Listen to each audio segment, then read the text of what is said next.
dobbiamo chiarirci un po' le idee sul riso. Allora, il riso è fatto anche questo di amido, come la pasta, Certo.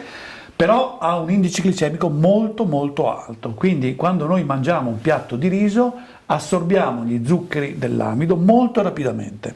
Dopo pochi minuti la glicemia sale molto rapidamente e a quel punto si libera l'insulina che abbassa questa glicemia che è salita troppo e la abbassa perché trasforma questi zuccheri in grassi.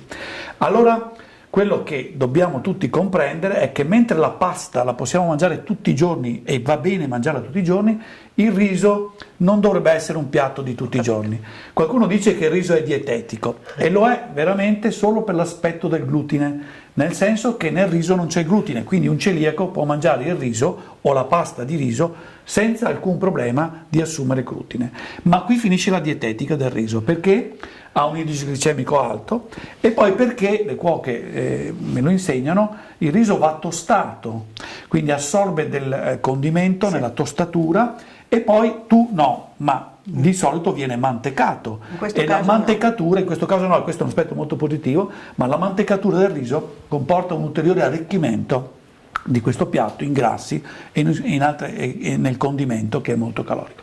Morale della favola: se vogliamo metterci a dieta, ma comunque nella nostra alimentazione di tutti i giorni, il riso teniamolo 1 o 2 volte alla settimana, non tutti i giorni, facciamo delle cotture come hai detto tu, quindi che limitino l'assorbimento di grassi, e abbiniamolo alle verdure magari piuttosto che a carni molto condite. Ecco, questo per avere quindi ben presente che il riso, che pure è tipico il piatto padovano, va assunto con moderazione, di buona qualità, ben condito, ben preparato, ma non tutti i giorni. Invece ci sono persone che dicono: ma in ospedale ho mangiato il riso, quindi è dietetico, e mangiano sempre riso. Sbagliato. Comunque ecco, teniamo presente che i bisi li possiamo mettere insieme anche alla pasta. Ultima cosa, che può essere uno spunto di lavoro per i piatti estivi: l'insalata di riso.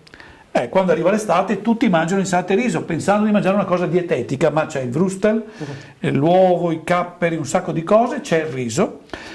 Allora noi dobbiamo pensare e proporre l'insalata di pasta.